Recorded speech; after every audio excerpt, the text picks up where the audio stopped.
धीरे धीरे बेसी स्पीड जाऊँ नहीं अच्छा पे मैंने नवम हो जाए पचार बड़पटे नवम तो जिदार नाम टे माँ कौन छिड़ा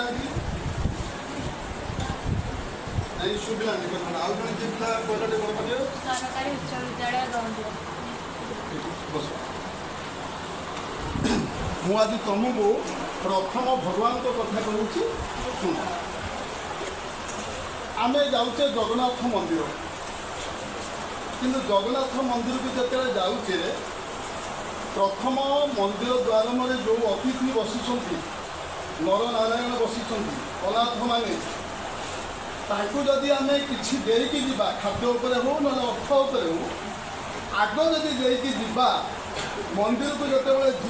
बेले से निश्चिंत कहे भगवान तुम मंगल करते ये तुम निश्चिंत मंगल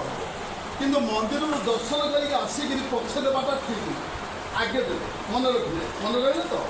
आग देले टंका दे कि जदि खाद्य कौन दे पारे गोटे कुड़िया तुम बड़ नहीं तुम सीना छोट पिला जो बड़ हम रोजगार कर गले से ही हूँ नारायण मंदिर में कहीं ना से निश्चिंत पाखर बाहर भगवान तुम मंगल कर से तुम मंगल हे किंतु देखो जिते जगन्नाथ मंदिर में पशुचे जड़े जड़े जगन्नाथ को कही हाथ टेक कि से दर्शन ठीक है पक्ष शुणु फास्ट तुम बलभद्र जगन्नाथ देवी सुभद्रा सुदर्शनायन बुझे कि आग फास्ट बलभद्र तापर हेले जगन्नाथ तापर देवी सुभद्रा तापर सुदर्शनायन कारण से चारिदिय गोटे आस्थान में बसी तेणु आम जेहेतु श्रीमंदिर मुख्य होती बड़ बड़ जगन्नाथ निश्चिंत बड़ कर आम जदि जगन्नाथ को आगे कहीकि पछे बलभद्र कहवा अपमान तो हम तेणु से कथा आम सफल हो पाए जो उद्देश्य आम जाइए तेणु बलभद्र जगन्नाथ देवी सुभद्रा ही न कहीं प्रणाम करके प्रणामटा यू पिला मन रखु यू आरंभ हो प्रणाम यू आरंभ हो यही हृदय आरंभ हम प्रणाम मन यहाँ यू हृदय आरंभ है एठिकी जीव भगवान ये अच्छा आगे छिड़ा ये प्रणाम आरंभ है ये गला संपूर्ण हाथ टेक कहना भगवान को निज निज समर्पण हो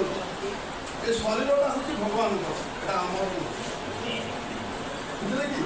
बापा माँ सीना पालन कर आम तैयारी कर भगवान बुझल तो अच्छा से बलभद्र जगन्नाथ आ देवी सुभद्रा सुदर्शन जिते गले कर्म देवी जन्म देवी की सांगे कहीं भौणी की नेवाटा कौन भूल लक्ष्मी खंडे की जो भौणी की ने भूल की कारण से जन्म बेदी तैयारी होते से भौणी सागे लक्ष्मी तैयारी लक्ष्मी तैयारी कि बलभद्र जगन्नाथ कथा अंता कथा अंता है बसती जगन्नाथ बलभद्र ये बलभद्र कथा भूल को नहीं जाऊँ दुष्ट भाई जगन्नाथ ये सुभद्रा सुदर्शन ये चारि मूर्ति चारिदिय आमर तेणु भगवान जो जाती प्रतिवर्ष जन्मस्थान को तेणु सांगे भौणी जाती सुदर्शन जाए ना जगन्नाथ दर्शन कथा जान ए शिव मंदिर दर्शन कथा कहूँ मन रखु शिव मंदिर को आम केमी दर्शन करवा मुझे आज तुमको कहीदे समस्त एक कथा मन रखते ये तुमको जीवन शैली विषय बुझे शिव मंदिर शेष कथा चलो तुम देखो आम द्वार में निश्चिंत बसी भक्त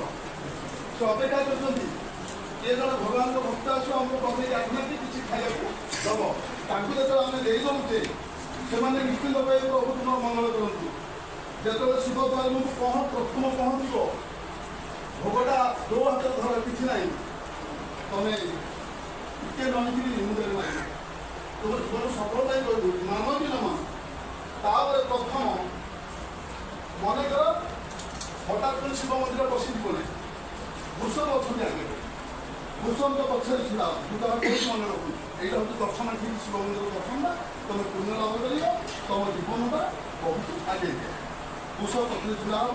ପଛରେ ଛିଡ଼ା ହେଇକି ବେଶ ଘଣ୍ଟି ବାଜେଇଲ, କୃଷକଙ୍କୁ ଟିକେ ଆଗ ଆଣୁଷି ଦେବ। ତାପରେ ବାମ ପଟେ ଅଛନ୍ତି ବିନାୟକ,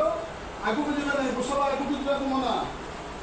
ବାମ ପଟେ ବିନାୟକ ଅଛନ୍ତି, ସେଇ ତାଙ୍କର ଯେଉଁ ପାର୍ଶ୍ୱ ଦେବତା ମନ୍ଦିର ଚାରିପଟେ ରହିଯିବ। ସେଇ ବାମ ରାସ୍ତା ଦେଇକି ଯିବାକୁ ଗଣେଶ ପାଖରେ, ଗଣେଶ ପାଖରେ ତମର ଯାହା ଗଣାଇବା କଥା ବିନାୟକ ପାଖରେ ଗଣେଇ ବେଶୀ ତାଙ୍କ ପାଖରେ ପ୍ରାର୍ଥନା କରି ତମେ ସେଇ ରାସ୍ତା ଦେଇ ଫେରିବ। ସେଇ ରାସ୍ତା ଦେଇ ଫେରିବା ସମୟରେ ଆଉ ଥରେ ବୃଷଭକୁ ଆଉଁସିକିରି ଟୋଟାଲେ କଥାବାର୍ତ୍ତା ହୁଅନ୍ତୁନି, କଥା ଭୁଲ ହେଇଯିବ। ଆଉ ଥରେ ବୃଷଭକୁ ପଛରୁ ଆଉଁସ କରିକି ଦ୍ୱିତୀୟ ଥର ଘଣ୍ଟି ବାଡ଼େଇ ତାପରେ ଯିବ ବାଜି ଡାହାଣ ପଟକୁ। ଏଠି ମନେ ରଖନ୍ତୁ, ଡାହାଣ ପଟକୁ ଅଛି ମା ପାର୍ବତୀ, କିନ୍ତୁ ପାର୍ବତୀ କୁଣ୍ଡ ଉପରେ ଚଢ଼ିବା ମନା, ବିପଦ ଅଛି, ଆଗେଇ ପାରିବ ନାହିଁ। ପାର୍ବତୀ କୁଣ୍ଡ ମନେକର ଏଇଟା ଯେଉଁ ପାଦୁକା ଆସୁଛି ଭିତରୁ କୁଣ୍ଡଟା ଏଇଟା, କୁଣ୍ଡ ତଳରେ ଛିଡ଼ା ହେଇକିରି ତମର ଦୀପ ଜାଳ କି ପ୍ରାର୍ଥନା କର, ଯାହା କର ସେଇଠୁ କରି କାର୍ତ୍ତିକଙ୍କୁ ଟିକେ ଏଇଠି ପ୍ରଣାମ କରିବ। ଆଗ ମାଆଙ୍କୁ ପ୍ରଣାମ କରିସାରିଲା ପରେ ପାଟି ପଛରେ ଅଛି କାର୍ତ୍ତିକ, ସେଇଠି ପ୍ରଣାମ କରିବ। କୁଣ୍ଡଟା ଯେଉଁ ନଈଟାକୁ ନେଇକି ଯିବ ନା, ଯେଉଁଟା ମନା କରୁଛୁ ବିପଦ ଆସିବ। ତାପରେ ସେଇଠୁ ପୁଣି ସେଇ ରାସ୍ତା ଦେଇ ଆସିବ, ବୃଷଭ ପଛପଟ ଆଉ ଥରେ ଆଉଁସିକିରି ବୃଷଭକୁ ଘଣ୍ଟି ବାଡ଼େଇକିରି 3 ବାର ଘଣ୍ଟି ବାଡ଼େଇଲା ପରେ ଶିବ ମନ୍ଦିରକୁ ପଶିବ। କାହିଁକି ନା ବୃଷଭଠୁ ଗୋଟେ ସିଂହର ଡୋରି ଶିବଠୁ ଲାଗିଛି। ତେଣୁ 3 ବାର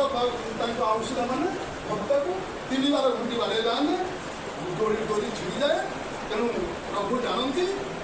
ଯେ ମୋର ଜଣେ ଭକ୍ତ ଆସୁଛି। ଏଇଟା ହେଉଛି ଶିବ ମନ୍ଦିର ଦର୍ଶନ। ଆଉ ଜଗନ୍ନାଥ ମନ୍ଦିରକୁ କେମିତି ଦର୍ଶନ କରିବ, ଯେଉଁ ମନ୍ଦିରକୁ ଯା ଆଗ ଭକ୍ତକୁ ଦର୍ଶନ କରିବ, ତାପରେ ଯାଇ ଭଗବାନ ମନ୍ଦିରକୁ ଯିବ। ବେଶ ମନେ ରହିଲା ତ ଭଗବାନ ଦର୍ଶନ କଥା। ତେଣୁ ଏଇଠି ଆମେ ଜୀବନ ଶୈଳୀ ବିଷୟରେ ଆଲୋଚନା କରିବା। ଏଠି ବନ୍ଦ କରିଦେବୁ।